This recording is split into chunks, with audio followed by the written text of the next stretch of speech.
va poursuivre sur cette thématique nouveaux objets, nouveaux regards, avec la dernière session de ce colloque, avec, pour modérer cette session, Jeanne Lecomte, écologue à l'Université de Paris-Saclay. Alors, Jeanne Lecomte, nouveaux objets, nouveaux regards, comment est-ce que vous recevez cet intitulé, vous, la modératrice? Bonjour tout d'abord. Nouveau regard, on va reparler de nature, j'ai envie de dire. On en a parlé beaucoup pendant ces 2 jours. L'intitulé de cette session, c'est Nouvelle nature. Alors qu'on a beaucoup parlé de nature, on a vu que c'était un terme polysémique. Hier, on l'a défini comme ce qui n'est pas les humains et leurs artifices, notamment. On a vu qu'il y avait différentes manières de l'appréhender, que la nature pouvait parler et reflétait un imaginaire selon les intervenants. On a parlé aussi d'altérité, de spontanéité, de dynamique, d'évolution. Et puis on a vu que derrière ces regards, il y avait différentes conceptions de la nature, anthropocentrée, non anthropocentrée. On a parlé aussi de naturalité, des états et des processus. Et donc, quand on parle de nouvelle nature, j'attends de voir ce dont on va parler. Mais en fait, j'ai une petite idée quand même. Les 2 premières interventions porteront essentiellement sur une vision historique, parce qu'essayer de comprendre ces différentes manières d'envisager la notion de nature, ça nécessite de regarder en arrière et de voir que cette notion de nature, elle s'inscrit, et on va le voir avec l'intervention de Frédéric Ducarme, dans différents concepts en regard de sa conservation. Voilà, et on va voir Frédéric que ça Ducarme. évolue. Donc la première intervention, ça sera Frédéric Ducarme. Et je me permets aussi d'introduire l'autre intervention où il va être question aussi de nature, mais ce qui est intéressant, c'est qu'on a vu que la nature peut être différemment du concept de biodiversité qu'on a analysé dans la table ronde d'hier, c'est aussi autre chose que le vivant. Voilà. Et donc l'autre intervenant, monsieur François Bétard, nous parlera justement de géodiversité et de sa conservation. Merci. Alors tout de suite, Frédéric Ducarme, évolution et transmutation de l'objet nature dans l'histoire de sa conservation. C'est à vous. Merci beaucoup. Alors merci aux organisateurs et à tous ceux qui vaillamment depuis hier matin suivent toutes ces interventions. On a un petit peu parlé hier en fait des travaux que j'ai faits avec une approche linguistique de l'idée de nature. C'est très bien, ça fait que je n'ai pas besoin de revenir dessus aujourd'hui. Pour ceux qui ne les auraient pas lus, il y en a un qui a été... le premier volet a été publié en janvier dernier dans la branche sciences humaines de la revue Nature et le deuxième a été publié hier dans Conservation Biology. Aujourd'hui, je vais reprendre une approche plus historique, vu qu'on est ici pour faire de l'histoire, dans un lieu d'histoire organisé quand même par une association d'histoire. Alors, à travers l'histoire de la conservation de la nature, en tout cas certaines grandes discontinuités que j'ai essayé d'identifier, ce que j'essaie de faire, c'est l'histoire de l'objet qu'on conserve. Parce que la conservation de la nature, c'est quelque chose de relativement ancien, mais derrière ce mot de nature, est-ce qu'on a toujours conservé la même chose, dans le même but et avec les mêmes techniques? C'est la question que je pose. Donc, évolution et transmutation de la nature comme objet de conservation. Que protège-t-on quand on protège la nature?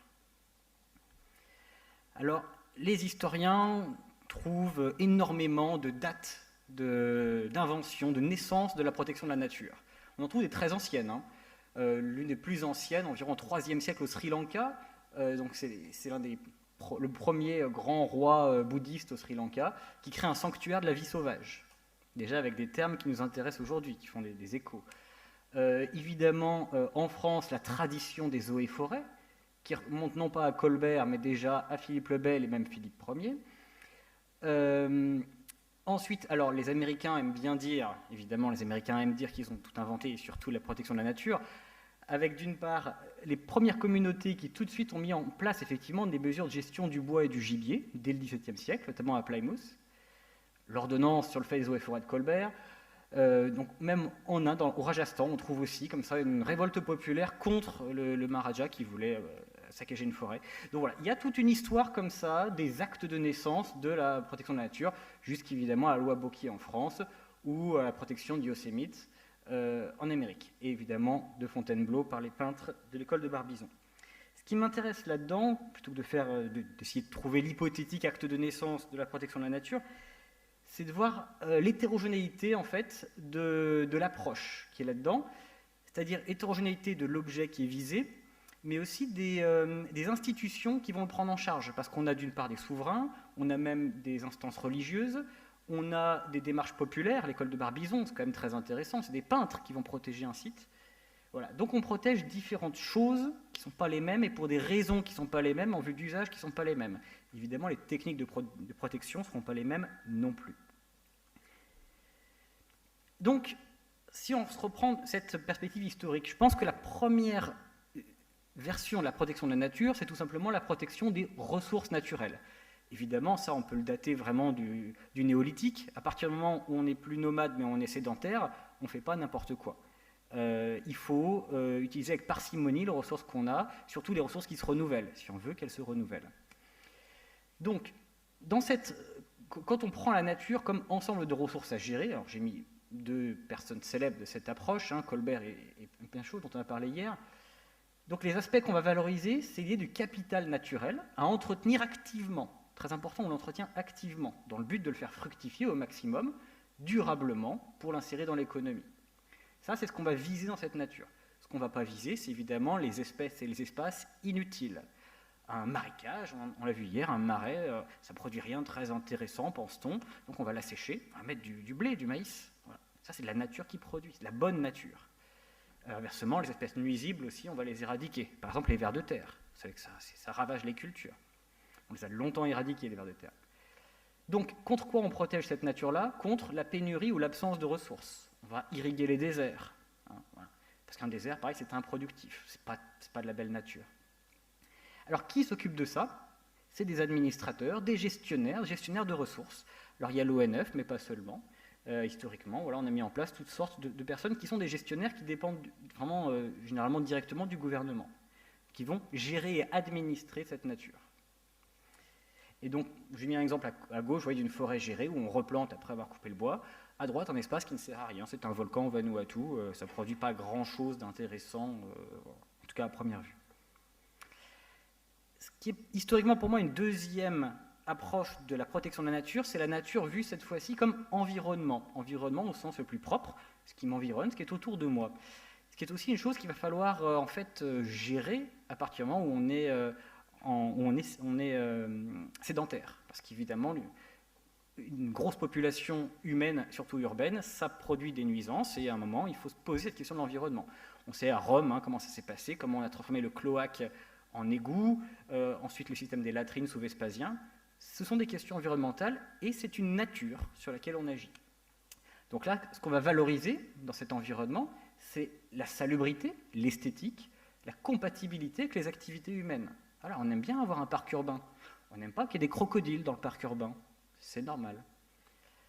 Donc les aspects minorés, ça va être tout ce qui va être les espèces indésirables ou les phénomènes indésirables aussi. Par exemple, la putréfaction, les eaux putrides. On n'a pas envie d'avoir ça dans notre environnement direct. Donc, contre quoi on protège? On protège contre la perturbation justement des activités humaines, parce que ce sont des lieux d'habitation, d'activité, donc on ne veut pas être perturbé par des espèces, des phénomènes qui n'ont, pense-t-on, rien à faire dans cette nature-là, ne seraient pas, justement, n'ont pas leur place dans cette nature. Donc là, qui s'en occupe? Ça va être des aménageurs, ça va être des paysagistes, ça va être des architectes, on en a parlé tout à l'heure. J'ai mis ici la photo de Gilles Clément à côté. Donc là, c'est encore une fois une préoccupation très ancienne, que je date au néolithique, parce que je pense qu'elle arrive directement avec l'apparition de la sédentarisation. Et on en trouve vraiment des traces dès le début du néolithique, notamment au Pakistan. Alors une troisième nature qui est beaucoup plus récente, là on est au XIXe siècle, c'est l'idée de patrimoine culturel. Je prends à dessein cet adjectif. Le développement de cette vision-là vraiment arrive avec la révolution industrielle. Parce que la nature, ce qu'on pense être notre patrimoine naturel est menacé, et donc on va le protéger activement. Donc les aspects valorisés ici, c'est les sites et espèces d'intérêt patrimonial. Je vous ai mis la Monument Valley, qui a quand même un nom qui est extraordinaire pour mon propos, ou en dessous une espèce particulièrement charismatique, qui est aussi considérée comme un trésor national dans son pays. Donc des sites et des espèces d'intérêt patrimonial, esthétique, culturel ou historique. En France, on a les sites classés. Ce qu'on va minorer, évidemment, ça va être les sites et les espèces sans valeur culturelle. Et c'est là, évidemment, que la biodiversité ordinaire ne va pas du tout occuper cette approche-là. Qui s'en occupe? Cette fois-ci, c'est des conservateurs du patrimoine. Ce qui est génial, c'est qu'en France, qui a la charge des sites naturels classés, ce sont les architectes des bâtiments de France. C'est quand même extraordinaire comme intitulé pour quelqu'un qui est un gestionnaire d'espaces naturels. Voilà, je vous ai mis l'exemple célèbre de la forêt de Fontainebleau et évidemment John Muir, qui n'est pas du tout d'ailleurs John Muir, contrairement à ce qu'on prononce souvent, en l'ennemi de Pinchot. Il ne s'occupe pas du tout des mêmes sites. Pinchot s'occupe des sites où ça produit, faire du bois, et John Muir s'occupe d'espaces en fait qui sont très peu productifs. La Sierra Nevada, Pinchot il n'avait rien à faire. Donc ils ont très peu été en conflit. Une autre nature qui arrive plutôt au XXe siècle, c'est quand on commence à la penser comme écosystème. J'ai mis évidemment l'image d'Aldo Léopold. Donc là, cette fois-ci, les aspects valorisés, ça va être la biodiversité, ce que Léopold appelle encore une communauté biotique, mais aussi des processus biogéophysiques. Alors ça, c'est beaucoup avec l'école odoumienne qui arrive après, mais c'est déjà un petit peu présent chez Léopold. Donc les aspects qu'on minore cette fois-ci, c'est la compatibilité avec les activités humaines. Là, pour le coup, les humains, c'est plutôt à eux de s'adapter. Alors qui s'occupe de cette nature-là? Ça, c'est la nature des écologues, cette fois-ci, évidemment. Donc l'apparition est à peu près au XXe siècle. J'ai mis à gauche un exemple, j'ai pris exprès un socio-écosystème dans les Alpes. On voit qu'il y a une route, qu'il y a des petites barrières. Voilà. Et à droite, j'ai pris exprès un monument naturel américain, la vallée de la mort, qui, comme son nom l'indique, héberge une biodiversité, alors certes très originale, mais en termes de biomasse, assez faible. Alors une dernière chose, encore plus récente, c'est l'idée de la nature comme dynamique évolutive autonome, où on va valoriser ce dont on a beaucoup parlé ces 2 jours, la libre évolution, l'adaptation, la richesse génétique. Et donc là, je renvoie évidemment aux travaux récemment publiés par l'équipe Lecomte-Sarrazin. Donc, les aspects qui seront minorés cette fois-ci, ça peut être la biodiversité, parce qu'attention, une forêt en libre évolution, la biodiversité sera parfois inférieure à ce qu'elle était avant, surtout en France. Aussi les notions d'équilibre et d'état, voilà, la libre évolution, on laisse faire. Contre quoi on protège? On protège contre une entropie biologique, justement, contre un blocage, voilà, contre l'absence d'évolution. Qui va s'en occuper? Alors ça pourrait être, pour l'aspect scientifique, il y a des généticiens qui s'intéressent à ça, des biologistes évolutifs.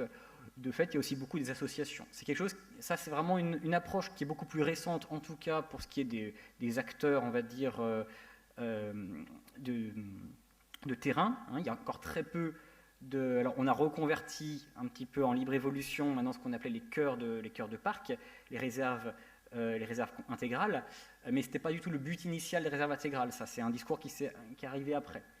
Il y a évidemment les réserves de vie sauvage de l'ASPAS, qui sont encore un système très récent.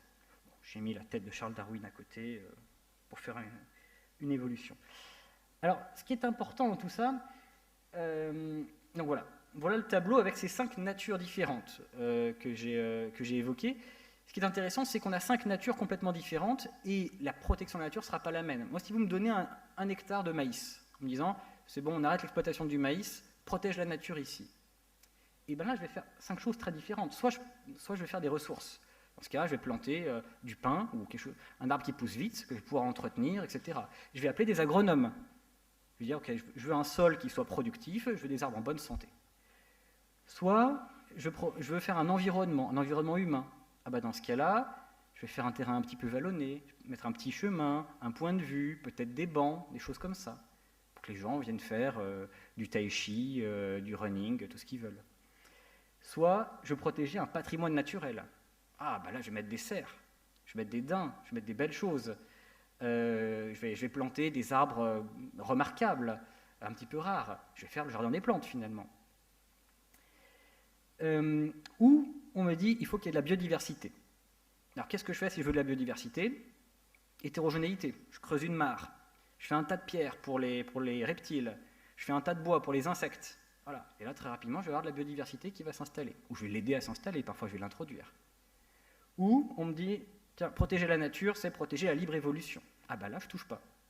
Là, je laisse mon milieu évoluer par lui-même, donc ça va devenir des broussailles. Les broussailles vont laisser la place à un taillis qui va, je l'espère, laisser la place à une futaie, et je prie pour qu'un jour, il y ait des daims et des loups qui arrivent dans mon espace.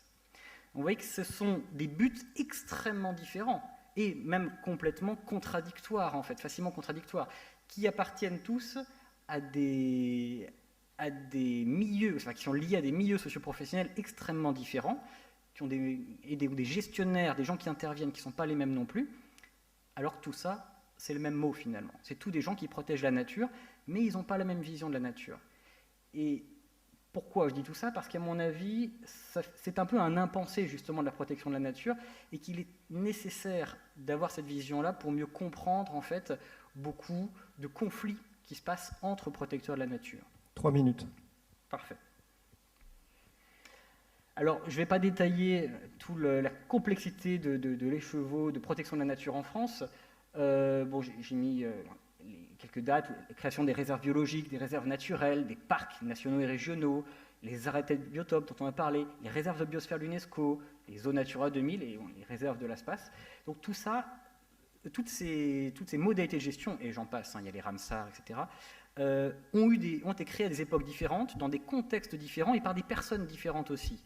Et là, il y a une grande hétérogénéité à la base, et donc on ne protège pas du tout la même chose, même si évidemment un même lieu peut changer en fait d'objectif. L'exemple classique de la forêt de Fontainebleau, qui est passée de réserve artistique à réserve biologique, partiellement gérée et exploitée, partiellement réserve intégrale, etc. Donc un même lieu peut traverser tout ça. Ce n'est pas toujours le cas quand même, et je me suis amusé à regarder par exemple quelle nature conservaient les Américains. Ben, ce n'est pas de la biodiversité ce qui conserve les Américains. Voilà en termes de surface les parcs nationaux américains. 62% est en milieu polaire, en Alaska. 15% en milieu désertique, 11% en milieu montagnard, 6% en milieu volcanique, il reste juste 3% de tropical, 3% de tempéré. Si on prend juste le tropical et tempéré, l'Amérique protège moins de surface, on va dire végétalisée, que la France métropolitaine. L'essentiel des grands parcs américains, parce qu'ils ont été créés au 19e, à l'époque où on voulait protéger des paysages, ne protègent quasiment aucune biodiversité. Alors en termes d'espèces patrimoniales, oui c'est super, il y a le lion des montagnes, tout ça, mais en termes de biodiversité, et pour ce qui va être des grands cycles biogéochimiques, il n'y a rien du tout. Les endroits très productifs américains, la plaine du Mississippi, le Midwest, il n'y a rien qui est protégé. Donc voilà un pays en fait qui se dit beaucoup le champion de la protection de la nature. En termes de surface, c'est facile, mais en termes de biomasse, on ne s'y retrouve pas du tout. Donc, pour conclure, à contexte changeant, objet changeant, la nature, c'est plusieurs choses différentes, et il faut prendre ça en compte et prendre aussi cette évolution lente, ces nouveaux objets qui sont apparus. Évidemment, le changement climatique fait apparaître aussi de nouveaux enjeux dans la conservation de la nature. Donc la biodiversité ordinaire et surtout les services écosystémiques restent assez peu protégés par le système actuel, puisqu'évidemment, on protège, c'est plus facile, les zones qui n'étaient déjà pas exploitées. Un mot de conclusion? C'est la conclusion. Donc protéger la nature ne veut rien dire en soi. À chaque définition correspondent des modalités d'action particulières, des cibles déterminées, des enjeux, des cadres spatio-temporels et un pas de temps. La nature n'appartient à personne, ni aux écologues, ni à l'ONF, ni aux philosophes. C'est un mot, on l'a dit beaucoup ces 2 jours, populaire, qui appartient à tout le monde.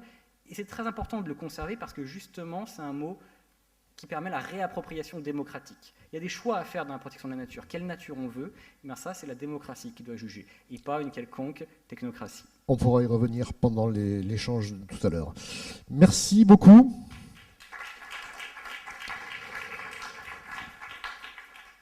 On va parler de cailloux. Oui, on va parler de cailloux, mais peut-être pendant la transition, ce que je voudrais d'abord, merci pour cette présentation, mais tout ça, ça m'a fait penser à quelqu'un qui est parti il n'y a pas très longtemps, qui s'appelle Georgina Meis, qui est une biologiste de la conservation et qui avait aussi retracé à sa manière les différentes acceptions de la nature et les relations qu'on mène à elle. Donc je pense, j'ai une petite pensée à elle, et puis aussi à Michael Soulet, qui est décédé en juin, donc 2 grandes figures de la biologie de la conservation. Merci. Et donc, protection de la nature abiotique et géoconservation en France, évolution de la législation et des pratiques du 19e siècle à nos jours. François Bétard, géographe, c'est à vous. Merci. Eh bien, bonjour à toutes et à tous. La présentation qui suit donc, va être une communication collective avec des co-auteurs qui sont tous membres de la commission patrimoine géomorphologique du Comité national français de géographie, et dont je suis finalement aujourd'hui le porte-voix.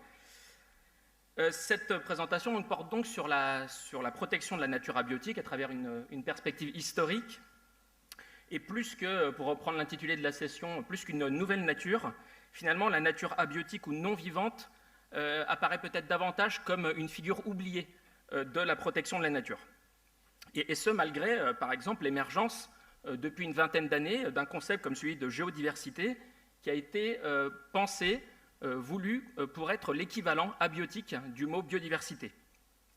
Et si on devait définir brièvement la géodiversité, on pourrait la résumer comme la variabilité du monde abiotique dans ses composantes géologiques, géomorphologiques, pédologiques ou encore hydrologiques. Un autre mot d'apparition récente, c'est le mot géopatrimoine, qui désigne, lui, plutôt les éléments remarquables, les éléments patrimonialisés de la géodiversité. Un dernier mot qui figure dans le titre de la communication, le mot de géoconservation, qui regroupe l'ensemble des outils de protection, des pratiques qui vont viser à la conservation des objets géologiques, géomorphologiques principalement. Cette géoconservation s'appuie elle-même sur 4 piliers, assez classiquement, j'ai envie de dire. Un pilier inventaire-évaluation qui, en France, repose sur l'inventaire national du patrimoine géologique, qui lui-même est une composante de l'INPN, aux côtés, par exemple, de l'inventaire SNIEF. Un volet protection réglementaire, qui est tout l'arsenal finalement juridique qui va être plus ou moins adapté à la protection de la nature abiotique. Une protection physique des actions de gestion conservatoire qui renvoie plutôt là aux pratiques pour cette conservation. Et puis enfin un volet éducation, sensibilisation qui participe à la protection indirecte de cette nature non vivante. Donc l'objectif de la présentation, il est double. Il y a un premier objectif qui est fondamental ici pour la présentation, c'est de dresser une trajectoire historique rapidement de la protection de la nature abiotique en France, essentiellement depuis un siècle et demi. Et puis il y a un objectif sous-jacent que je n'aurai pas le temps d'aborder beaucoup, qui est plus une piste de réflexion sur la prise en compte d'une géodiversité exceptionnelle vers une géodiversité plus ordinaire, pour reprendre le thème du colloque. Donc le plan de la présentation va, lui, suivre donc plutôt une logique chronologique. On va s'intéresser d'abord brièvement aux prémices de la protection de la nature abiotique en France, dont les racines remontent au XIXe siècle principalement. Une seconde partie, on va pointer le retard, un retard tout relatif, mais retard pris par le mouvement de géoconservation en France, surtout pendant le XXe siècle. Et puis retard comblé par un tournant géopatrimonial qui va être pris par la France au début du XXIe siècle. Ces prémices de la protection de la nature abiotique rejoignent en fait en grande partie le mouvement plus général de protection de la nature. Je vais passer relativement vite, ce sont des choses bien connues sur cet aspect. C'est une protection au départ essentiellement des paysages, basée sur des critères artistiques et esthétiques, ça a été évoqué dans la présentation précédente, impulsée par des personnalités artistiques ou par les peintres, ça a été dit juste avant, à l'origine de la création de la réserve artistique de Fontainebleau ou d'autres séries artistiques dans d'autres massifs forestiers.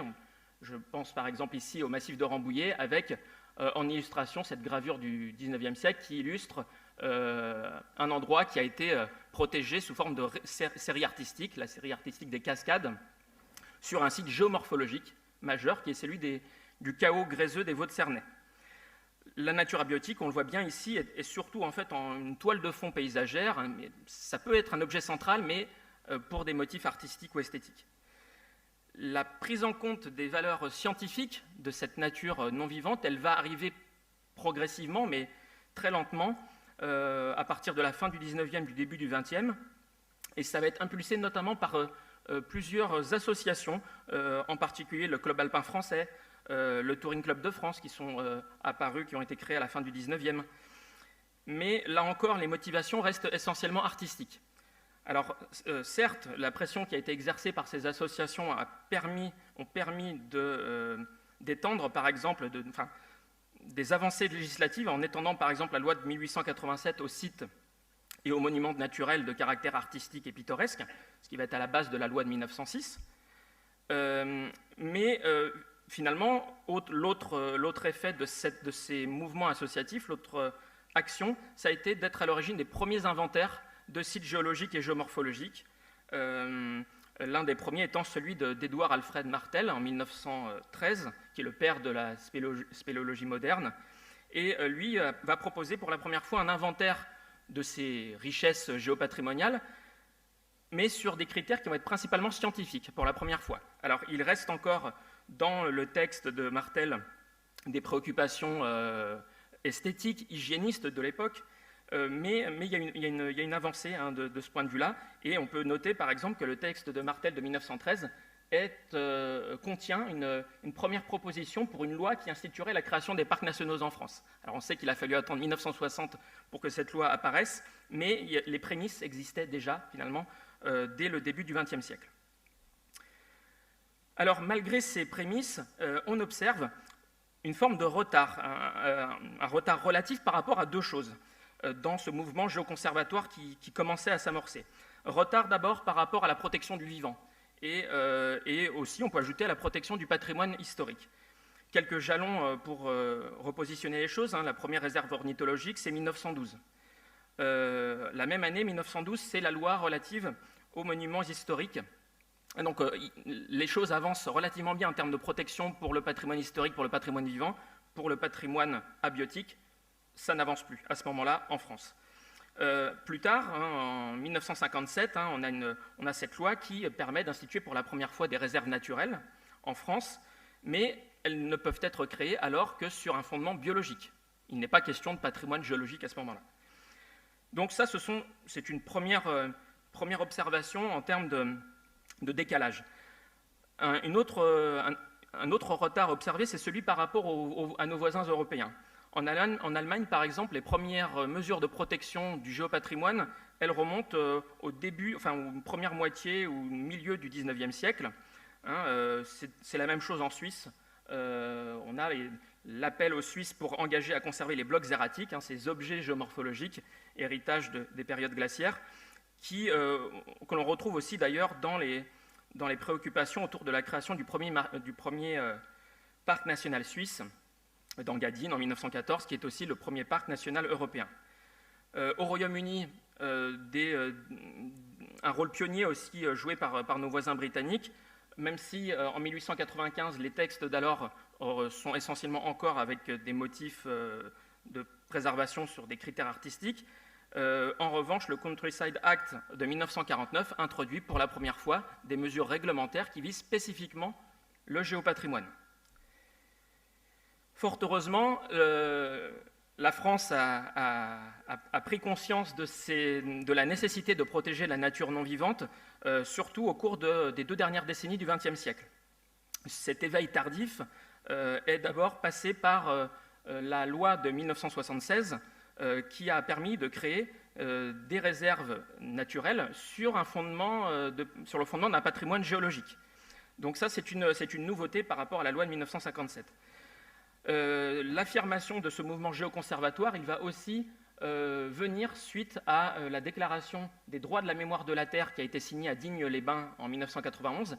Et cet événement, ce grand symposium international, va faire office de déclic pour beaucoup, notamment au sein de la communauté scientifique, sur l'importance de prendre en compte le patrimoine géologique et de le protéger, de le léguer aux générations futures. On observe en parallèle une évolution des pratiques avec le développement, la promotion naissante de ce qu'on appelle le géotourisme, qui est une forme de tourisme durable centré sur les ressources géopatrimoniales. Ça, c'est quelque chose de nouveau qui apparaît à la fin des années 90. Alors on observe ici, comme ailleurs, une tension parfois entre objectifs de conservation et développement territorial ou mise en tourisme. Mais ce qui est intéressant surtout, c'est qu'à ce moment-là, on a une réflexion qui commence à s'amorcer sur certains territoires protégés qui vont être labellisés. C'est le label Géoparc, dont l'idée naît à ce moment-là, mais qui en fait est label officiel de l'UNESCO uniquement depuis 2015. Le tournant majeur s'opère au tout début du XXIe siècle. Ce tournant, c'est d'abord un tournant législatif, c'est celui associé à la loi relative à la démocratie de proximité de 2002. Cette loi institue l'inventaire national du patrimoine géologique au sein de l'INPN. Donc ça, c'est quelque chose de nouveau et d'important, puisque l'INPG, Inventaire national du patrimoine géologique, c'est l'outil de connaissance qui va servir de préalable aux stratégies de protection de la nature abiotique. Il a les mêmes fonctions, la même valeur finalement que l'outil d'inventaire ZNIEF. C'est tout à fait l'équivalent. Dans cette loi, on a aussi des évolutions en ce qui concerne par exemple l'outil réserve naturelle. On peut désormais créer des réserves naturelles régionales d'intérêt géologique, ce que ne permettait pas par exemple auparavant l'outil RNV. Et puis, à travers cet outil réserve naturelle, une évolution aussi des pratiques. Dans les plans de gestion en particulier, désormais, on voit prise en compte des enjeux qui concernent le patrimoine géologique. Ça aussi, c'est quelque chose qui émerge vraiment à partir des années 2000. Dans la foulée de cette loi, on a un guide de pratique qui a été rédigé par un juriste, Philippe Billet, qui apparaît donc, qui est publié en 2002 et qui concerne spécifiquement la protection juridique du patrimoine géologique. La protection de cette nature abiotique, elle va continuer à percoler dans les politiques publiques, notamment dans la SCAP, pour commencer, puisque donc, dans la loi dite Grenelle 1 de 2009, on a clairement une volonté affichée de donner à la protection de la géodiversité une place similaire à celle de la biodiversité. Ça, c'est totalement nouveau à ce moment-là, cette prise de conscience.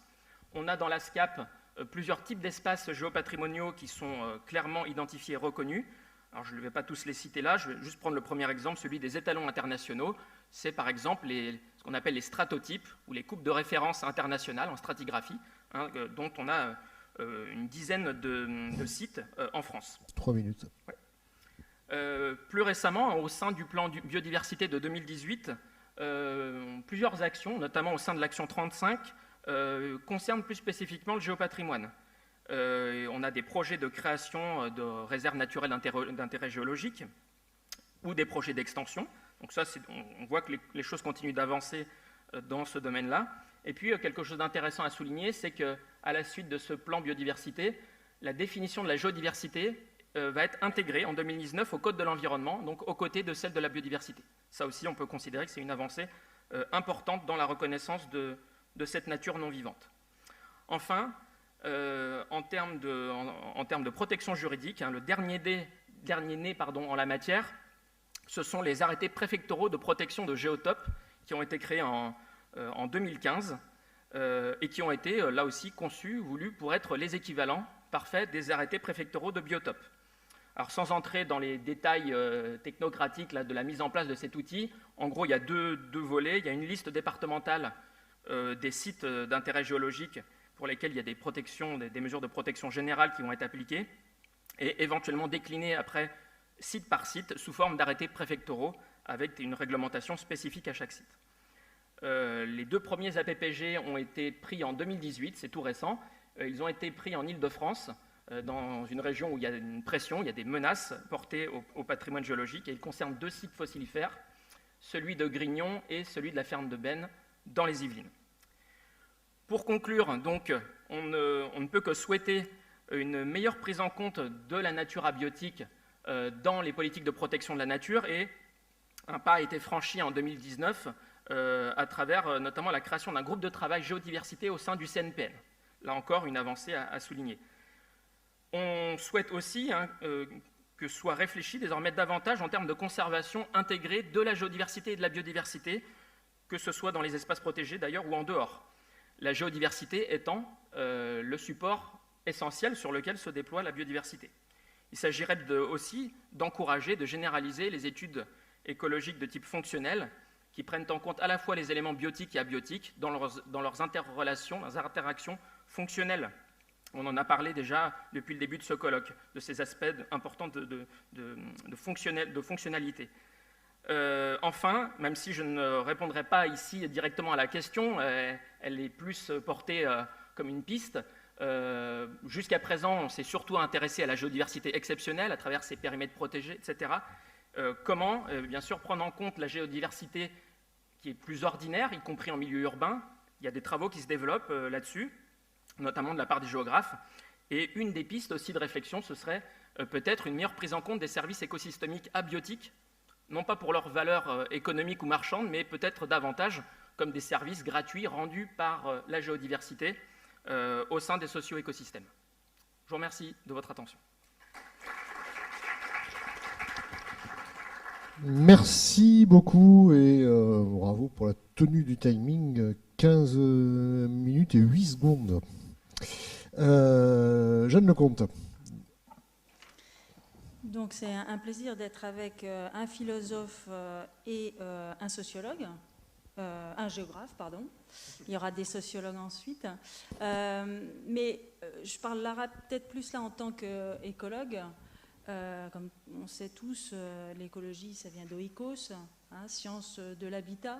Donc j'ai bien aimé aussi la fin qui essaye justement de dire qu'à mon avis, c'est un peu le même combat qu'on essaye de mener ici, même si, et là je ferai le lien avec ce qui a été dit par Frédéric, quand il mettait en avant les États-Unis qui ne protégeaient en fait que une bonne partie d'habitat, mais où il n'y avait pas beaucoup de diversité, on peut se dire que eux, c'est faire de lance à l'échelle des parcs de cette géodiversité. Donc, est-ce qu'il faut choisir? Je vais vous laisser, voilà, je vous pose la question, est-ce qu'il faut choisir ou est-ce que justement il faut plutôt intégrer ça du point de vue de la vision de l'écologue, c'est-à-dire parler d'habitat et d'habitat où il y a des espèces, une certaine diversité. Dans certains habitats, il y a moins de diversité, mais c'est ça aussi qui fait la diversité au sens large.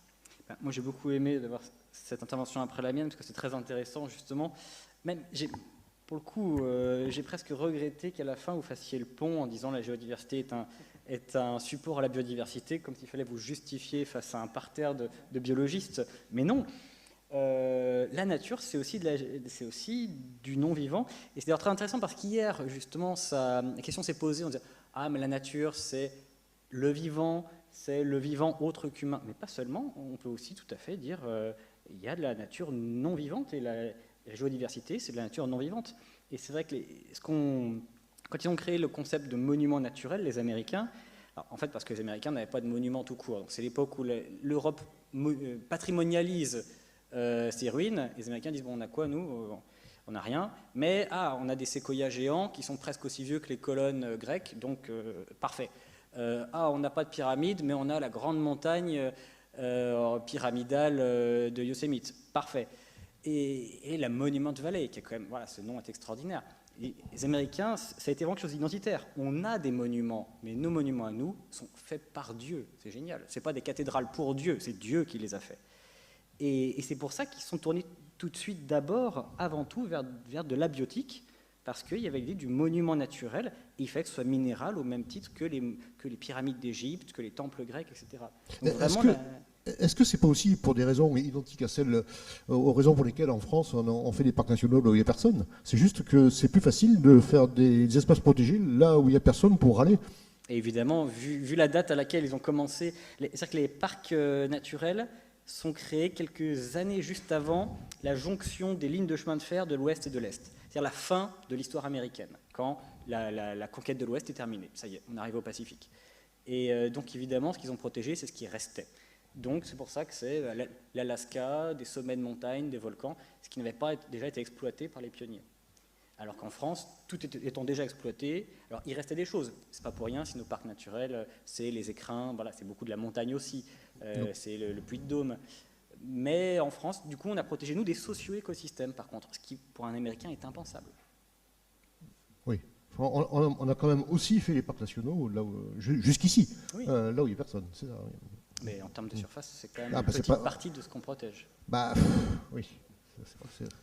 Alors, je veux bien répondre sur la justification cette diapo conclusive ouvrant sur la biodiversité. Il ne s'agissait pas de séduire un parterre d'écologues ou de biologistes, il s'agit d'une réalité, c'est-à-dire que j'ai axé la présentation surtout sur la géodiversité qui possède sa valeur intrinsèque, avec des sites qui vont être protégés, non pas parce qu'ils ont un lien avec le vivant, mais parce qu'ils ont leur propre valeur. Je pense en particulier aux sites paléontologiques, par exemple, les sites fossilifères. Pas forcément de lien avec le vivant actuel, avec le vivant passé, oui. Mais par ailleurs, il y a de plus en plus d'études qui se développent dans le champ de la géodiversité, montrant vraiment les interrelations avec la biodiversité. Et ça paraît évident pour un écologue, c'est la base de l'écosystème, le biotique et la biotique. Mais ce qui est intéressant, c'est que en étudiant mieux la géodiversité, en fait, on peut aussi mieux comprendre et prédire la biodiversité. Et ça, c'est intéressant dans des territoires, par exemple, où les données sur la biodiversité sont lacunaires.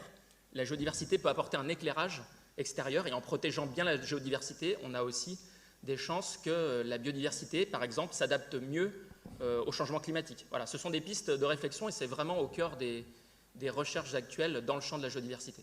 Alors, j'ai plein de... Oui, Jeanne. Une petite deuxième partie de ma réflexion. Ouais.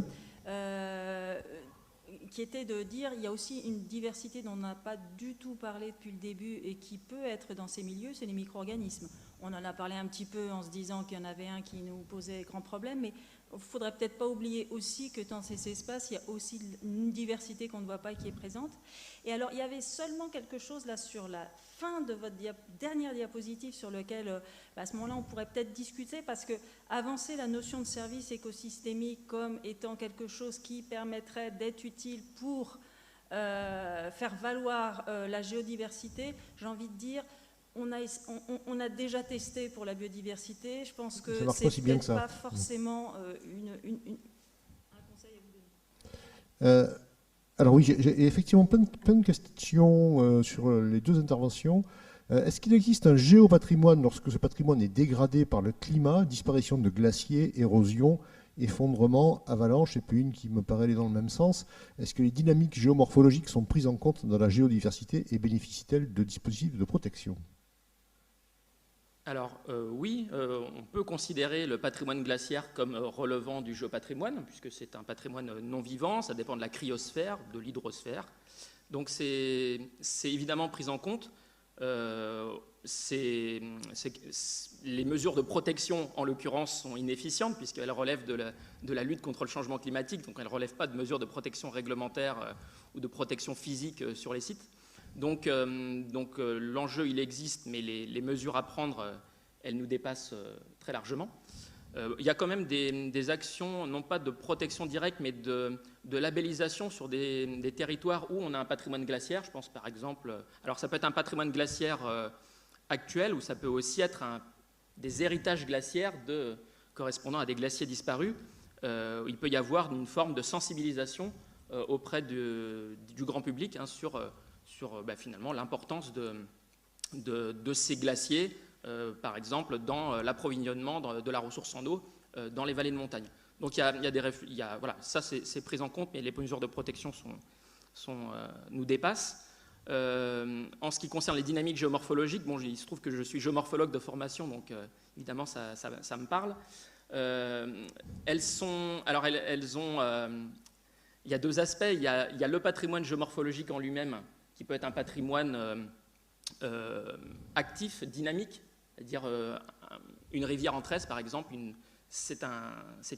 un lit en tresse en fond de vallée, c'est une forme géomorphologique, elle est dynamique. Elle peut être protégée en tant que telle, elle peut être protégée parce qu'elle fait office d'habitat pour un certain nombre d'espèces, etc. D'un autre côté, les dynamiques géomorphologiques sont prises en compte dans la préservation du géopatrimoine parce que parfois elles altèrent aussi des objets géologiques. Alors je reprends l'exemple des sites fossilifères. On va voir des sites fossilifères qui sont altérés par des dynamiques naturelles. Et certains s'en inquiètent parce que ça met en péril un patrimoine paléontologique, et en même temps, on est dans le laisser-faire, on est dans la libre évolution.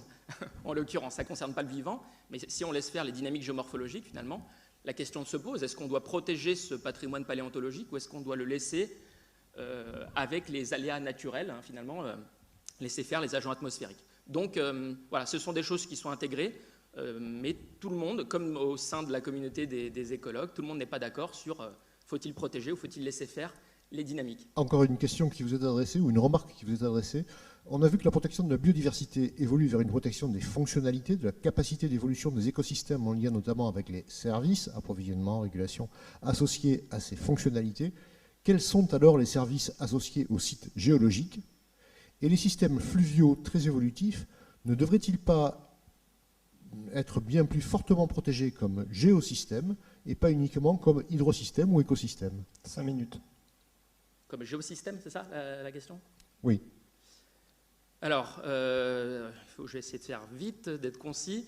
D'abord, en ce qui concerne les fonctionnalités ou les services, même si j'ai bien entendu la mise en garde, et c'est intéressant parce qu'en fait, au sein du collectif là, de chercheurs, on a construit cette présentation à plusieurs mains, et justement, cette notion faisait partie des points de désaccord entre nous. Est-ce qu'on en parle, est-ce qu'on n'en parle pas?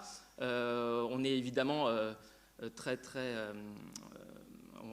on n'est pas très à l'aise avec ça parce que, évidemment, on voit ce qui s'est passé dans le champ de la biodiversité. On ne peut pas considérer que ça a été une réussite. Et néanmoins, on se dit que si on ne s'approprie pas cette notion de service écosystémique abiotique, d'autres vont le faire, ils vont le faire de la mauvaise manière. On souhaiterait davantage le faire de la bonne manière, c'est-à-dire pas pour la valeur marchande, mais plutôt pour les fonctionnalités que rendent les composantes de la géodiversité. Et ces fonctionnalités, elles peuvent être diverses. Alors si on prend l'exemple des sols et des eaux, qui sont des éléments abiotiques, même si, une petite nuance pour les sols, on est vraiment à l'interface entre le minéral et le vivant, mais je ne vais pas entrer dans le détail. Mais évidemment, il y a des fonctionnalités directes induites par les sols et par les eaux, sans avoir besoin, là, je pense, de les démontrer. Pour les sites géologiques ou géomorphologiques, une des principales fonctionnalités rejoint ma diapo de conclusion, c'est-à-dire que les substrats géologiques, les formes de relief sont le support pour les habitats des espèces. Et donc, protéger ces substrats ou ces formes de relief particulières qui créent de l'hétérogénéité environnementale sont un moyen d'assurer des fonctions écosystémiques de base. Donc voilà, ce sont deux exemples là.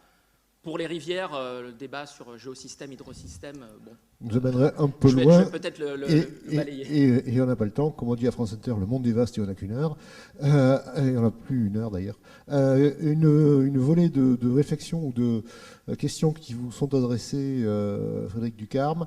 Où placer dans votre schéma, alors 1909, la protection du castor, 1912, la protection du macareux et des sept-îles, 1927, la protection de la Camargue. Ça, c'est une question, mais il y a aussi une réflexion. Merci pour cette présentation qui donne des arguments intéressants contre les tentations récurrentes des politiques de simplifier la protection de la nature et de regrouper les protections spatiales sous un seul dispositif de gestion-conservation au motif de simplification du millefeuille administratif. Et puis, une remarque à votre attention, si la conception de l'objet nature a évolué au fil du temps, il me semble que c'est moins un passage d'une conception à l'autre qu'une accumulation de conceptions superposées de la nature au fil du temps qui est observée. Et puis une question, si vous observez une évolution de la finalité protectrice en fonction de ces différentes conceptions de la nature, observez-vous parallèlement une évolution du rapport à la nature ou de la protection à une éventuelle sacralisation ou sanctuarisation laïque? Vu qu'il ne reste qu'une minute, j'aurais pas dû la poser celle-là, mais, ça fait beaucoup de choses, ouais. Mais alors essayez quand même. Juste sur l'histoire de l'accumulation, alors oui, ces différentes définitions de la nature, effectivement, elles s'accumulent, mais pas de manière complètement géométrique. C'est-à-dire que les premières continuent d'exister, on a encore l'ONF, heureusement. Surtout, c'est des enjeux, en fait, je pense, qui s'accumulent. C'est qu'à chaque fois, chaque nouvelle représentation de la nature correspond à un enjeu. Aujourd'hui, c'est l'enjeu climatique, vraiment, qui booste la vision évolutive aussi de la nature, et qui remet complètement en question la notion, d'ailleurs, de parc, puisqu'on ne peut plus parquer la nature à partir du moment où les espèces, de toute façon, migrent. Donc, ça devient très compliqué. Donc oui, c'est une accumulation des enjeux qui fait qu'il y a une accumulation de cette diversité de définitions, mais, suivant les époques, les unes dominent plus ou moins. Actuellement, la vision vraiment des écologues est en plein âge d'or, profitons-en, mais elle ne doit pas minorer les autres. Par exemple, voilà, la nature minérale. La nature, ce n'est pas que le vivant. Et voilà, il faut en tenir compte, surtout dans les débats politiques, en fait, parce que souvent les écologues ont un peu des œillères écologiques et ne se rendent pas compte que la nature, c'est aussi des paysages vécus. Alors pour la première question, où placer le castor, le macaron, etc. L'auteur de la question est dans la salle, je le désigne, voilà, je suis une balance, c'est Rémi Ngulia. Si vous pouvez lui répondre en direct et en particulier, ça serait top. Une remarque, plus que la nature en elle-même, les premiers parcs nationaux américains ont protégé des sites sauvages témoins de l'époque de la conquête de l'Ouest. Ce sont d'une certaine manière des parcs culturels, historiques. D'ailleurs, le National Park Service aux États-Unis gère à la fois les parcs nationaux et les lieux de mémoire, la maison de Luther King, etc. Voilà. Alors ça, on n'aura pas le temps d'y venir. Vernadsky. Juste le croisement des deux, c'est le mont Rushmore. C'est extraordinaire. C'est ça. On ne pourrait pas faire ça en France. C'est ça, voilà. Vernadsky a fait le lien vivant-non-vivant dans son livre La biosphère. Un intervenant pourrait développer, malheureusement non. Très intéressant encore, merci. Il me semble en effet qu'on a encore trop tendance à fonctionner par boîte et il est incroyable de dissocier biodiversité et géodiversité alors que le vivant s'enracine dans le minéral. Il faudrait revenir à une vision globale, systémique des territoires comme mise en valeur depuis longtemps par des gens comme Gary Snyder aux États-Unis et relancer une vraie vision, une vraie connaissance de fond des territoires et des paysages dans leur expression géopolitique et biologique qui est une seule et même histoire. Et puis une remarque qui est une question, quand et où pourrons-nous télécharger les présentations PowerPoint? Ça va conclure cette séquence et la réponse c'est je ne sais pas. C'est bientôt,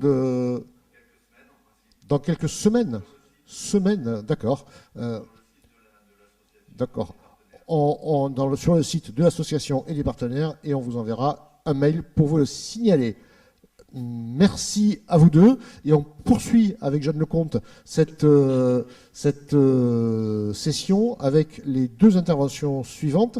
Tout de suite, Julien Pongérard, des échelles à saumon au XIXe siècle, des échelles à saumon au XIXe siècle aux passes à poissons contemporaines, les trajectoires françaises d'un dispositif et d'une expertise de renaturation. Vous êtes déjà là, sociologue, Institut national à l'IRSTEA et à l'École nationale du génie de l'eau et de l'environnement de Strasbourg. C'est vrai tout ça? l'IRSTEA devenu INRAE. INRAE, pas INRAE. Allons-y. Merci. Merci beaucoup. Merci aux organisateurs du colloque de me permettre de développer ici cette présentation qui va s'inscrire dans la continuité des présentations précédentes, puisque je vais discuter de l'historicité du souci pour une certaine nature, mais moins dans sa protection, comme Frédéric Ducarme, que dans sa gestion, en étudiant finalement sa prise en charge concrète à travers un objet particulier que sont ce qu'on appelle aujourd'hui les passes à poissons. Les passes à poissons sont donc l'ensemble des dispositifs qui visent à permettre aux poissons de franchir les obstacles à la circulation sur les cours d'eau. Donc voici un archétype, la passe à poissons contemporaine, une volée de bassins qui permettent aux poissons de remonter par-dessus un obstacle. Il s'agit d'un dispositif évidemment interventionniste, mais qui réalise une action qui peut être saisie comme restauration d'une fonction précise des cours d'eau, à savoir leur continuité, et qui s'inscrit aussi, de manière plus large, dans ce qu'à différentes époques on a pu considérer comme relevant de la renaturation, que ce soit, comme on le verra, pour empêcher la diminution de stocks halieutiques, pour sauver une espèce de l'extinction ou consolider un fonctionnement écosystémique. L'originalité des passes à poissons est qu'elles visent toujours à annuler des conséquences négatives de l'aménagement des cours d'eau, sans pour autant défaire les seuils ou barrages qui en sont responsables.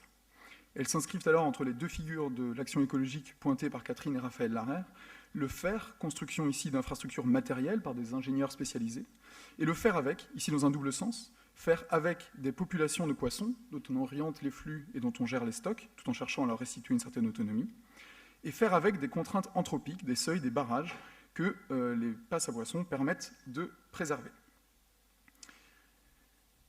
Les passes à poissons s'inscrivent donc dans une perspective typiquement gestionnaire, de long terme, gestion des poissons migrateurs, mais aussi gestion des conflits entre pêcheurs et hydroélectriciens, et même gestion patrimoniale, tant de la nature vivante que des cours d'eau aménagés. Pour le montrer, je vais revenir sur les évolutions de forme et de fonction ou de sens de ce dispositif d'action environnementale que je vais relier avec les formes d'expertise qui y sont liées, dans deux périodes qui s'articulent autour d'un tournant que je situe dans les années 1970. La première partie de l'histoire des passes à poissons, qu'on appelle alors échelle à saumon, est bien connue, notamment depuis les travaux de Rémi Luglia. S'il y avait depuis longtemps des passelis à travers les barrages en France, l'histoire des passes à poissons comme moyen d'action publique moderne commence avec un décret puis une loi en 1851 et 1865 qui installe dans la loi des échelles avec une finalité bien précise, lutter contre ce que l'on perçoit alors comme le dépeuplement des cours d'eau. Cette action se concentre sur le saumon, un poisson migrateur et à ce titre en première ligne face à la fragmentation des cours d'eau, et une espèce remarquable, non pas au sens où il serait un héritier d'une nature immaculée, mais par son importance économique et symbolique. Les passes à poissons sont alors un dispositif de gestion environnementale d'une ressource. Administrer la nature par des échelles à saumon au XIXe siècle, c'est gérer la vocation nourricière des cours d'eau. Les échelles incarnent aussi un enjeu sociopolitique et à ce titre sont prises en charge par des acteurs particuliers, des ingénieurs et savants, faisant notamment partie de la société d'acclimatation, qui produisent à la fois des savoirs scientifiques et une action publique par leur proximité avec le pouvoir et administratif. Les passes à poissons s'inscrivent dans une perspective utilitariste de poursuite du progrès technique et humain, dont elles doivent atténuer les conséquences négatives. Concrètement, elles témoignent d'une foi dans les avancées de la technique qui doit permettre de concilier d'un côté aménagement des cours d'eau, et notamment avec un développement croissant de l'hydroélectricité à la fin du XIXe siècle, et maintien de la ressource halieutique. Elles sont développées dans le même mouvement et par les mêmes acteurs que la pisciculture, qui participe de ce qu'on considérerait aujourd'hui comme une artificialisation des cours d'eau. En entretenant une promesse de réconciliation entre aménagement industriel des cours d'eau et préservation de leur fonction nourricière, elle participe de ce qu'on peut considérer avec Jean-Baptiste Fressoz comme la désinhibition moderne, processus par lequel le développement industriel et technique est rendu acceptable malgré les désavantages qu'on lui connaît. La première moitié du XXe siècle, ou la première partie du XXe siècle, s'inscrit dans la lignée de cette première période. Les ingénieurs qui se préoccupent des passes à poissons se conçoivent, et je cite ici l'ingénieur des eaux et forêts Vibert, comme des aménagistes dont le but premier est d'assurer aux rivières leurs conditions naturelles de reproduction du poisson. De manière significative, la principale alternative aux passes à poissons, lorsqu'elles sont exigées des gestionnaires d'ouvrages, c'est l'alvinage, c'est-à-dire la reconstitution artificielle de populations halieutiques. Ce qu'il s'agit de préserver, c'est donc des poissons interchangeables et non un écosystème particulier. Dans le même temps, le souci pour les cours d'eau se déplace peu à peu. De la nature nourricière, on se dirige vers un paradigme de nature récréative, et c'est notamment le fait d'associations de pêcheurs, de plus en plus nombreuses, qui sont les principales demandeuses de passes à poissons.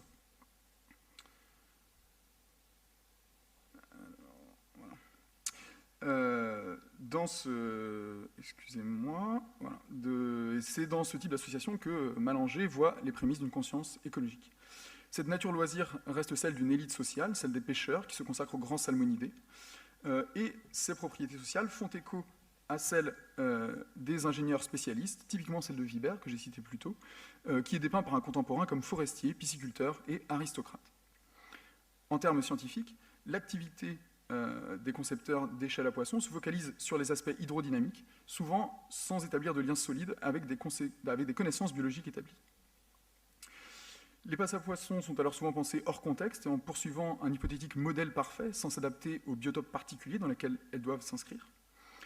On en retient, a posteriori, une trajectoire avant tout politico-administrative de la gestion environnementale des cours d'eau. Avant d'être construites, les demandes de passes à poissons doivent franchir un certain nombre d'obstacles politiques et administratifs. Même lorsqu'elles sont construites, elles sont souvent limitées à des obligations légales de moyens et non de résultats. Et la gestion environnementale se réduit souvent ainsi à une gestion de la paix sociale entre pêcheurs et gestionnaires d'ouvrages. Dans les années 1970, un tournant se joue et qui est souvent perçu comme un tournant scientifique par les acteurs de cette histoire. Une ingénierie dédiée aux passes à poissons se développe, mais surtout, les moyens dédiés tant à la recherche de solutions qu'à leur mise en place augmentent fortement. Et il me semble qu'on trouve là une confirmation de ce que disait hier Pierre Chassé. Le cadrage scientifique des problématiques écologiques, ici bien présent depuis le XIXe siècle, ne doit pas occulter l'importance des moyens apportés à l'action, qui constitue, il me semble, le véritable tournant de la fin du XXe siècle. Cette évolution résulte d'un souci environnemental croissant en France, avec la pression accrue d'associations de pêcheurs, relayées par le Conseil supérieur de la pêche et intégrées progressivement par d'autres acteurs, comme typiquement EDF, gestionnaire de nombreux barrages, acteurs qui tiennent à afficher leurs soucis d'environnement. Des rapports sont ainsi publiés sur l'expérience acquise dans les passes à poissons, des passes sont inaugurées en grande pompe, et des ascenseurs sont construits comme un symbole de la passe à poissons technique. Cette évolution trouve des échos auprès du législateur, avec notamment la loi de 1982 qui introduit une obligation de résultat sur le franchissement piscicole, et une communauté d'expertise française dédiée aux solutions de franchissement se développe et se structure autour d'un pôle d'appui technique qui réunit notamment le Conseil supérieur de la pêche, EDF, le CEMAGREF, et établit des liens avec différentes institutions, universités, INRA, bureaux d'études. Cette expertise réunit les compétences d'hydrauliciens, de biologistes, de génie civiliste pour restaurer par des moyens techniques la fonction de continuité piscicole. Cela consacre une double inscription finalement de l'action, assez typique du pilotage de la biodiversité.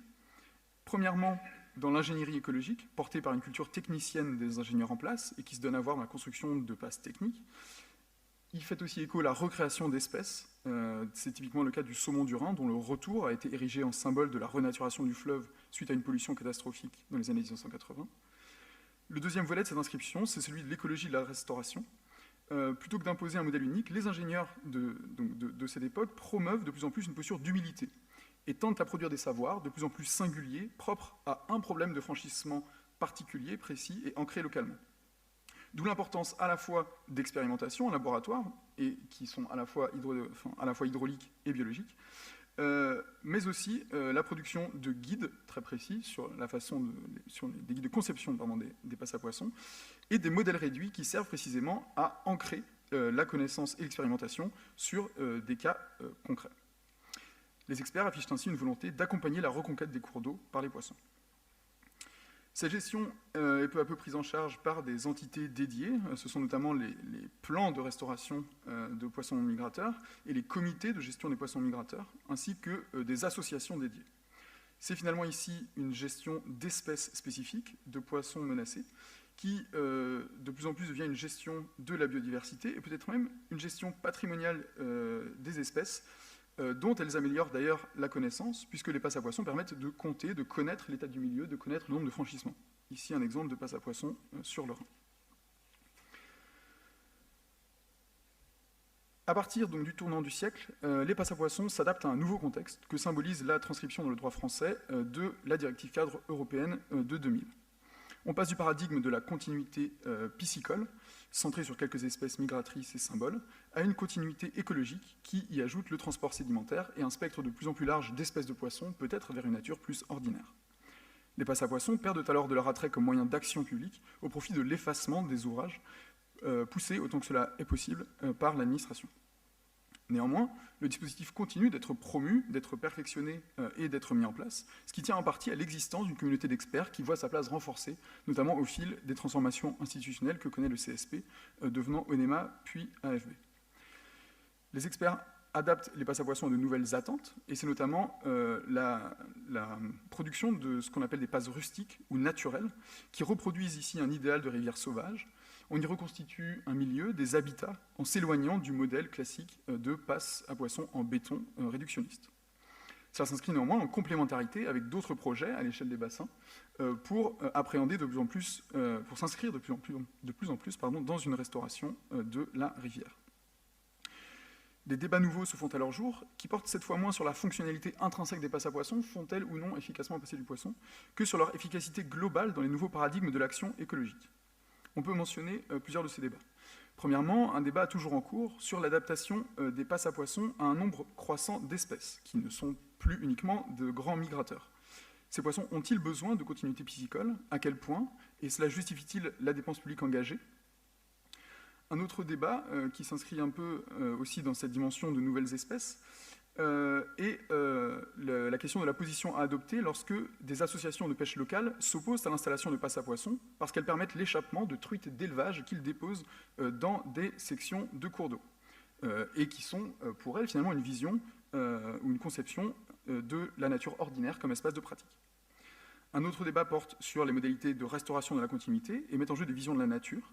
C'est ici l'exemple des conflits sur le Rhin, avec d'un côté des acteurs qui défendent un système de piégeage et transport des poissons migrateurs, a priori efficace et peu coûteux pour faire remonter le saumon, et de l'autre des associations écologistes qui plaident au contraire pour la construction de passes à poissons en dur et durables, qui laissent aux poissons le choix de remonter ou non, et restaurent ainsi plutôt des processus fonctionnels, et restituent aux vivants une certaine autonomie. 3 minutes. Enfin, le troisième débat voit s'opposer les tenants de la rivière sauvage, prônant un effacement ou un arasement d'ouvrage aux défenseurs de ce que Germaine et Barrault appellent la rivière aménagée, qui s'approprie peu à peu la solution de passe à poisson comme un moyen d'éviter la destruction de barrages et de seuils de moulins. Ces débats sont accentués par le fait que les passes à poissons mettent en lumière leur propre action, tant par l'installation de vitres dans de grandes passes à poissons, ici un exemple à Vichy, que par des caméras de comptage qui appuient la connaissance des processus et des milieux. Elles constituent ainsi des dispositifs de mise en scène de la nature et de communication environnementale. Elles mettent en visibilité le fonctionnement de ces rivières anthropisées, mais que l'on essaye de renaturer, et exposent les passages de diverses espèces. Un exemple ici de passage d'anguilles, mais aussi, dans un exemple qui a fait grand bruit il y a quelques années, les silures, des poissons considérés comme des espèces exotiques envahissantes, qui ont pu se servir d'une passe à poissons pour réaliser une prédation de saumon. Le silure a ainsi provoqué tout un débat après avoir été filmé, ici dans une passe à poissons, attaquant un saumon. C'est le dispositif finalement lui-même qui permet aux vivants d'interpeller et de s'imposer dans l'action publique environnementale. Je conclus rapidement. Les passes à poissons, finalement, aussi éloignées soient-elles de ce que l'on peut considérer comme une infrastructure naturelle, sont des dispositifs d'action environnementale qui ont évolué tant dans leur forme que dans leur fonction ou dans le sens qui leur est donné, et mettent avant tout en évidence les tensions entre différentes perceptions de la nature et leur valorisation par rapport à l'aménagement des cours d'eau. Ces évolutions sont à resituer dans les débats, tant scientifiques que politiques, économiques ou sociaux, et les situent entre une production de l'ingénierie écologique et un faire avec de l'écologie de la restauration. Ils interpellent finalement sur les finalités à donner à l'action publique environnementale, qui a ici un refaire de la continuité piscicole. Merci pour votre attention. Merci beaucoup. Et on va passer à la dernière communication de ce colloque. Et pour terminer, on va parler d'affection et d'émotion dans ce monde de brut, vers une approche émotionnelle et affective des entités et milieux naturels, l'exemple des forêts méditerranéennes françaises, avec Nelly Parès, sociologue à l'Université d'Aix-Marseille. Merci. Alors, bonjour à toutes et à tous. Donc, tout d'abord, merci aux organisateurs de ce colloque pour l'organisation et de me permettre de présenter mes travaux aujourd'hui. Donc, les résultats que je vais vous présenter, sont issus de mes travaux de thèse, donc thèse que j'ai faite au laboratoire Population, Environnement, Développement à l'Université d'Aix-Marseille, sous la direction de Chantal Aspe, et je l'ai soutenue en décembre 2018. Alors, le titre de ma thèse, c'est « De la forêt productive à la forêt système vivant, analyse des transformations, des représentations et normes des modes de gestion forestière, l'exemple des forêts méditerranéennes françaises ». Donc, ces transformations, je les ai analysées depuis les années 1980-1990. Alors plus précisément, j'ai examiné la façon dont les différents acteurs concernés par la gestion des forêts méditerranéennes s'approprient le discours et les notions clés de l'écologie scientifique, en particulier la notion d'écosystème. Donc l'objectif de ma communication aujourd'hui, c'est de questionner les évolutions des modes d'appréhension des forêts et de leur gestion, et en particulier de mettre en évidence un débat de valeurs accordé à la nature. Alors pour vous donner quelques éléments de contexte, les forêts méditerranéennes sont des forêts qui sont finalement peu connues, voire peu considérées comme des forêts à proprement parler. Au cours de ma thèse, j'ai notamment analysé les programmes forestiers nationaux et des rapports rédigés par des sénateurs, députés et ingénieurs forestiers destinés au ministère de l'Agriculture. Et donc dans ces documents, les forêts des régions méditerranéennes françaises sont peu mentionnées, et lorsqu'elles le sont, c'est souvent des termes peu valorisants, donc soit en lien avec les incendies de forêt, soit en termes de mauvaises landes, d'accrus forestiers, donc finalement des forêts sans grande richesse et en peu de valeur. En effet, elles se situent en marge du marché du bois. Par exemple, les forêts situées sur la région Provence-Alpes-Côte d'Azur, elles représentent 10% de la surface forestière nationale, mais elles ne contribuent qu'à hauteur de 2% de la récolte annuelle nationale. Par contre, elles sont particulièrement concernées par des mesures de protection. Donc, dans le cadre de la région Provence-Alpes-Côte d'Azur, c'est plus de la moitié de la surface forestière qui est concernée par ces mesures de protection. Alors, ce contexte des forêts méditerranéennes fait d'elles un terrain qui est particulièrement intéressant pour interroger les transformations actuelles des rapports à la nature, donc ce qui est l'objet de ma communication aujourd'hui. Alors, je vais aborder ma présentation en 3 points. D'abord, je vais vous présenter mon corpus de données et les méthodes d'analyse que j'ai adoptées. En second point, j'aborderai mon analyse des modes d'appréhension de la gestion forestière qui sont institutionnalisés au sein des politiques publiques en France, et j'examinerai leur transformation sous l'influence d'un référentiel issu ou inspiré de l'écologie scientifique.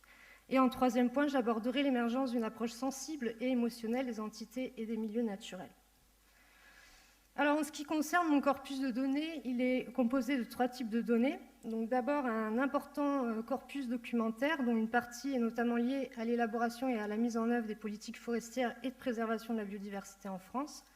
Ensuite, deuxième type de données, donc des données discursives récoltées par entretien, donc une 60aine d'entretiens que j'ai réalisés auprès d'acteurs variés concernés par la gestion des forêts méditerranéennes, et enfin des observations participantes à une 20aine de colloques, séminaires et journées techniques.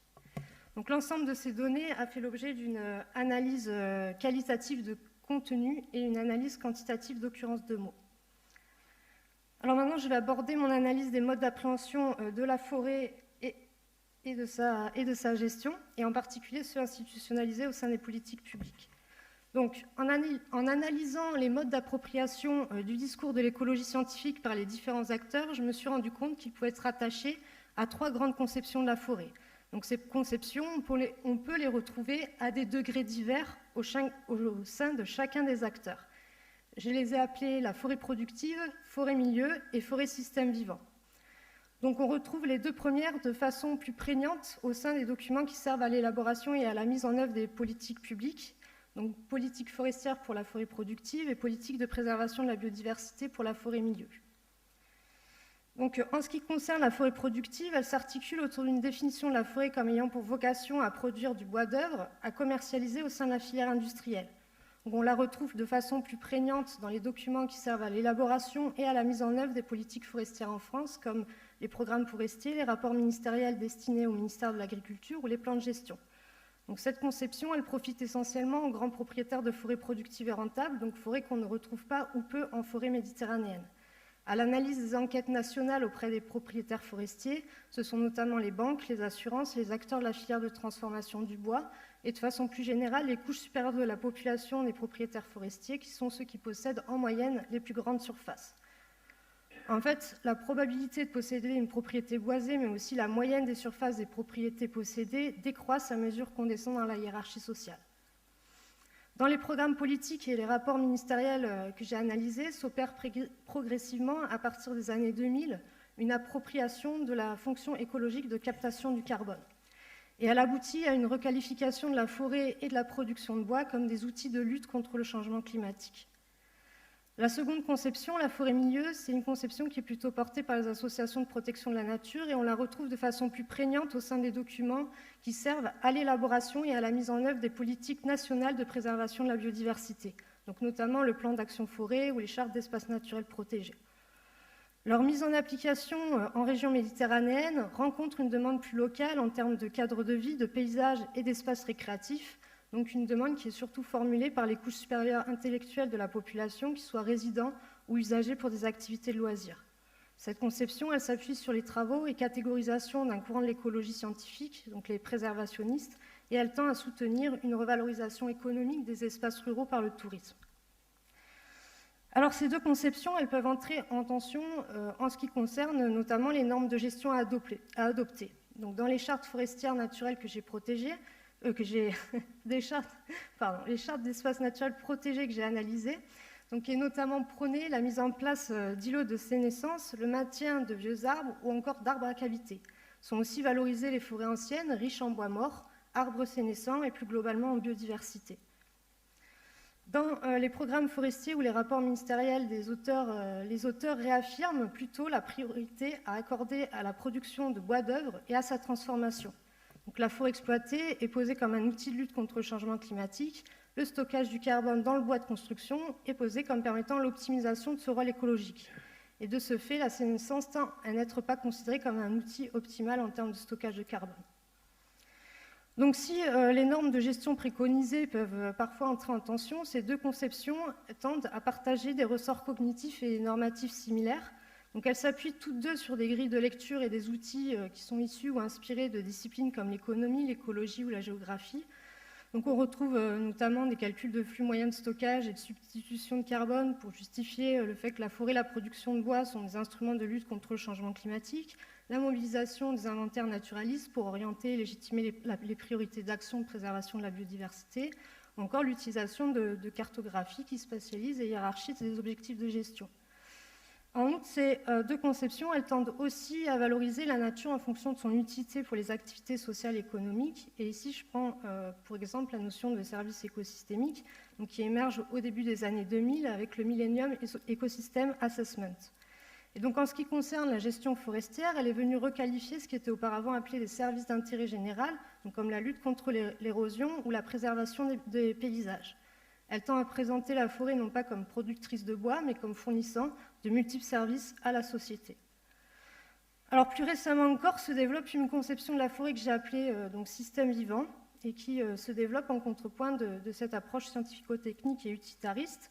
Et donc on va voir qu'à l'inverse, elle valorise des modes de relations émotionnels et affectifs aux entités et aux milieux naturels. Donc cette conception, elle s'articule autour d'une définition de la forêt comme système complexe d'interaction entre êtres vivants, voire avec les activités humaines.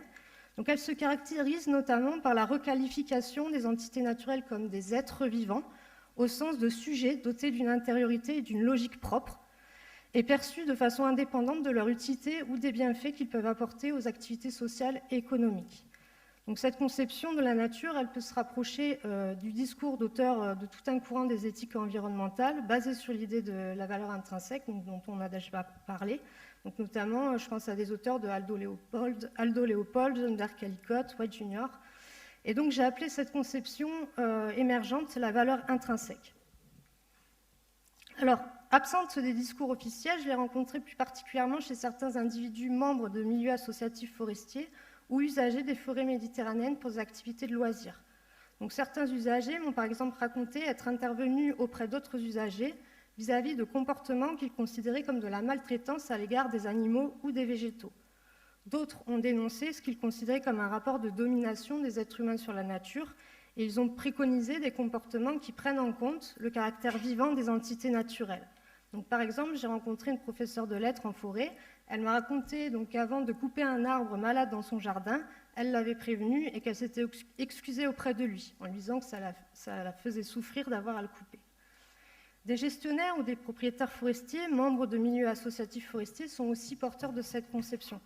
Donc, dans un bulletin d'information et d'actualité forestière, qui est édité par une importante association de gestionnaires privés, j'ai notamment retrouvé l'idée d'une approche éthique qui consiste à considérer le gestionnaire comme l'un des usagers de l'écosystème, au même titre que les autres usagers, humains ou non humains. Et donc l'idée de se considérer comme un des éléments parmi d'autres au sein de l'écosystème. Donc cette conception de la forêt système vivant, elle met en avant des modes de relations émotionnels et affectifs aux entités et aux milieux naturels. Donc par exemple, lors d'une sortie de terrain, un ingénieur forestier membre d'associations forestières m'a expliqué qu'il avait une relation personnelle avec les arbres, qu'il aimait les toucher, leur parler, et que c'était par cette relation intime, cette subjectivité, qu'il interagissait avec l'ensemble des éléments de la nature. Pour d'autres acteurs de milieux associatifs régionaux, donc cette conception, elle a pu soutenir l'idée de la nécessité d'une gestion à la fois locale, collective et patrimoniale. Donc plutôt qu'une approche scientifico-technique ou par le marché, il s'agit de réunir l'ensemble des acteurs concernés par la gestion des forêts méditerranéennes, donc qu'ils soient propriétaires privés ou publics, ingénieurs, techniciens forestiers, universitaires, représentants des services de l'État, artistes ou usagers pour des activités de loisirs. Donc cette réunion de l'ensemble des acteurs concernés par la gestion des forêts méditerranéennes vise à faire dialoguer les divers points de vue, les représentations et les valeurs, et à prendre en compte la complexité des rapports à la nature. Alors, donc pour conclure, cette conception de la forêt système vivant, et notamment l'approche sensible de la nature, apparaît en phase de développement. Donc elle a d'abord touché les animaux, avec notamment l'institutionnalisation sur le plan juridique donc du caractère sensible des animaux, et elle touche progressivement les végétaux, en particulier les arbres. Et notamment certains documentaires ou films ou ouvrages qui sont parus récemment et que vous connaissez peut-être, tendent à présenter les arbres comme des êtres vivants en interrelation avec l'ensemble du vivant, voire vivants en communauté. Et donc je pense notamment au livre du forestier allemand Peter Wolleben, La vie secrète des arbres, qui a eu un certain succès en France, ou encore l'émission intitulée Les arbres sensibles, donc qui a fait intervenir biologistes, botanistes et ingénieurs forestiers, qui a été diffusée par France Culture en 2018 et rediffusée en juin-juillet dernier. Donc ces éléments suggèrent que cette conception de la forêt système vivant et cette approche émotionnelle et sensible pourraient se diffuser de façon plus large. Je vous remercie de votre attention. Merci beaucoup. Jeanne Lecomte, un mot de réaction sur ce qu'on vient d'entendre, sur les deux communications qu'on vient d'entendre?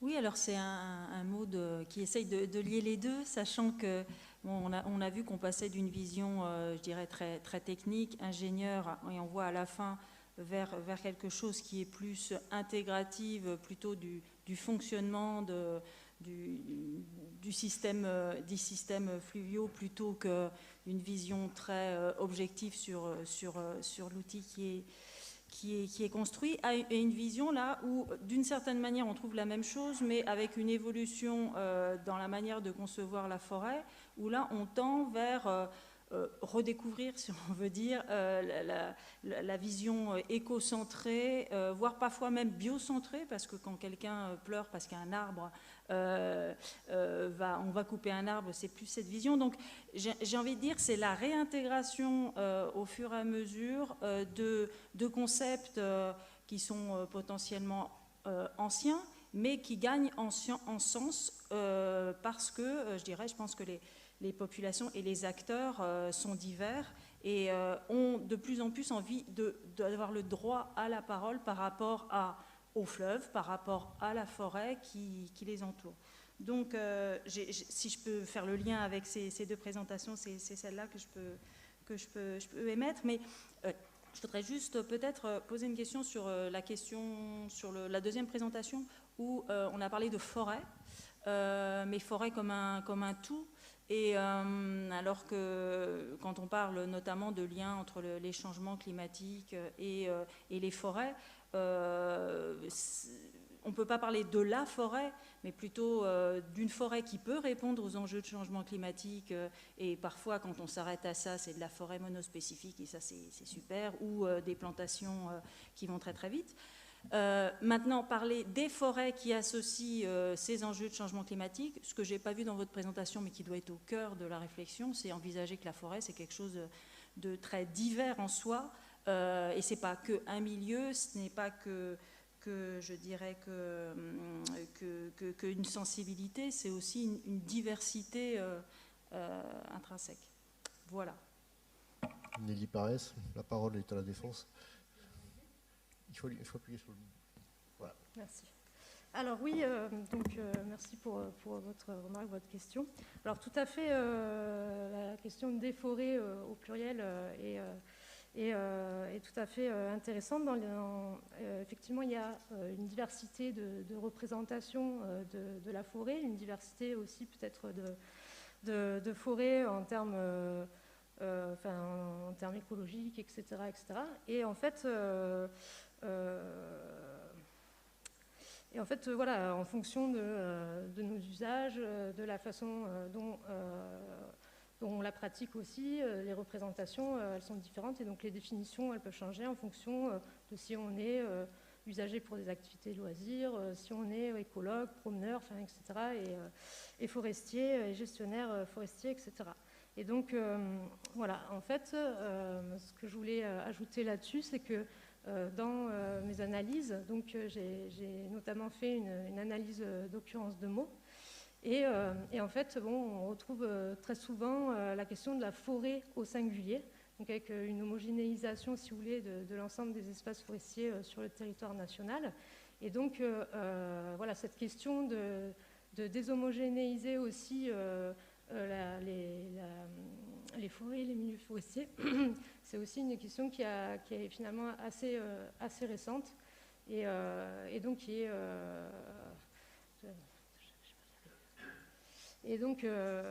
voilà, donc qui est intéressante à investiguer également. Voilà.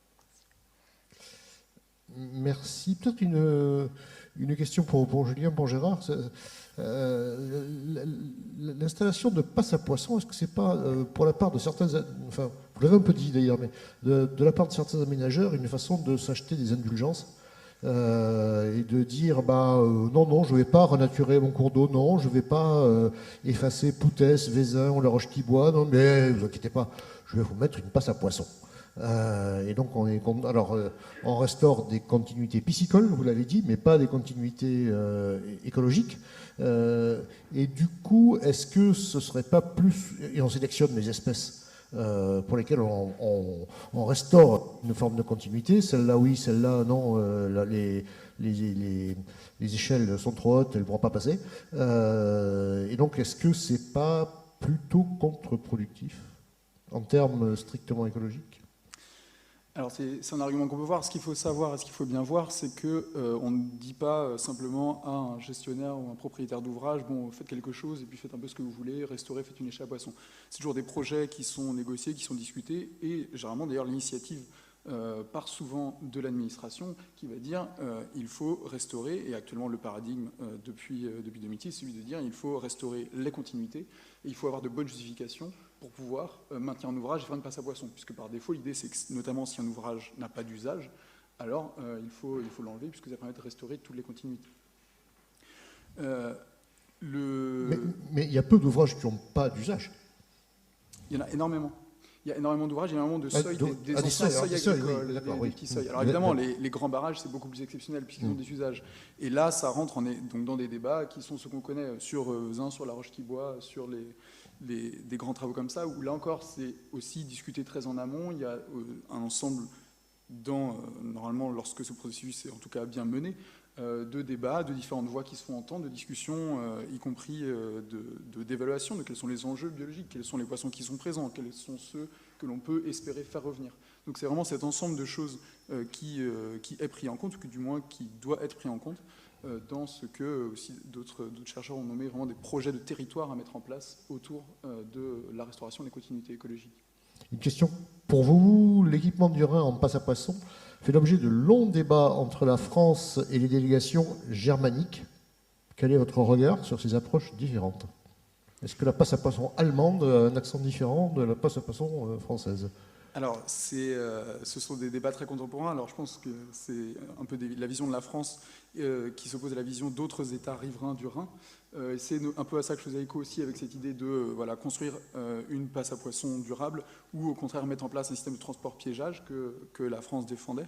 Moi, mon regard, alors c'est celui du sociologue, je ne peux pas me prononcer sur ces questions de quelle est la solution qu'il faudrait mettre en place. Non, mais vous pouvez peut-être éclairer, parce que là, c'est un peu pour initier cette remarque. Alors racontez-nous de quoi ça parle, de ce qui se passe, sinon on ne comprend rien. Voilà, il y a eu, donc, suite à une pollution catastrophique du Rhin en 1986, il y a eu un programme mené par tous les États riverains du Rhin qui était de dire, bon, on va essayer de faire quelque chose dans ce Rhin que d'aucuns considèrent comme étant l'égout de l'Europe, qui était dans un état catastrophique. Donc ça a été un ensemble de mesures de protection à la fois contre la pollution, de restauration de certains habitats piscicoles, et aussi de restauration de la continuité piscicole. Et c'est là qu'est intervenue l'idée de faire remonter le saumon jusqu'à Bâle, donc c'est le programme Saumon 2000 qui ensuite a été décalé puisqu'on n'y est pas arrivé, enfin puisque les passes à poissons n'ont pas été construites. Et dans ces assemblées, il y a en effet eu des oppositions qui sont souvent résumées un peu avec cette idée de la France d'un côté disant que les passes à poissons sur les barrages du Rhin coûtent extrêmement cher, qu'on va y aller doucement, qu'on va les faire peu à peu et selon l'état des connaissances. Ça coûte trop cher pour des poissons, comme l'a dit une fois à propos de la Roche-qui-Bois, l'a regretté Ségolène Royal. C'était un peu l'idée de allons-y doucement, et une position plus maximaliste de la part d'autres États, donc notamment l'Allemagne qui est co-gérante d'un des barrages, et de la Suisse qui avait déjà notamment réalisé cette continuité, réalisé des passes à poissons, et qui disait maintenant il faut que le saumon arrive jusqu'en Suisse pour que ça vaille le coup. Donc s'inscrivent là-dedans à la fois peut-être, alors souvent c'est interprété un peu sous un angle culturaliste, de dire c'est les Allemands, ils ont une vision un peu romantique, ils veulent que le poisson remonte, etc. Il y a aussi des considérations très politiques en fait vis-à-vis d'engagement, vis-à-vis des populations, de ce qu'on a imposé comme projets locaux qui ne trouvent sens que dans un projet local, et donc il fallait que la France mette en place ces passes à poissons sur le Rhin pour que l'ensemble du projet puisse être réalisé. Merci, Jeanne Lecomte. Un mot de conclusion de ce deuxième temps d'échange? De ce deuxième temps d'échange ou de toute la session? Et de toute la session. De toute la session. Donc, ce que je voulais dire, c'est qu'en fait, en termes de nouvelle nature, on a vu que c'était des natures qui étaient plurielles, un peu comme on l'avait vu depuis le début. Je pense que ce qui peut être intéressant et ce qu'on a souligné, c'est cette vision historique qui est essentielle pour comprendre cette diversité de sentiments. Et je voulais revenir justement à cette superposition. Je parlais de Georgina Mess au début de mon intervention, justement pour dire que cette vision historique nous permet aussi de comprendre que les compromis, les divergences qui sont apparues dans le passé, on peut mieux les réinterpréter parce qu'elles sont encore là sur la vision ressourciste, la vision de conservation encore aujourd'hui. Et je voulais juste dire que sur la géodiversité, on l'a vu, c'est vrai qu'en écologie, on s'intéresse au vivant dans son environnement, mais qu'il était important aussi de souligner que l'environnement, c'est des flux de matière et d'énergie qui passent par ce vivant. Et si on parle de sensibilité et de voix sensible, on peut aussi réintroduire le sensible dans la géodiversité. Voilà, vous voulez essayer de faire une boucle pour essayer de dire que, évidemment, ces enjeux-là, ils sont communs, pluriels, et qu'on est tous, je dirais, dans la même vision de maintenir cette diversité au sein de cette nature et de pluralité des points de vue. Merci Jeanne Lecomte, merci à vous quatre. Merci pour cette dernière session de ce colloque. Et vous signalez quand même que Rémi Luglia, qui se préoccupe de notre culture générale, nous invite à relire L'Arbre de Greyhall. Voilà.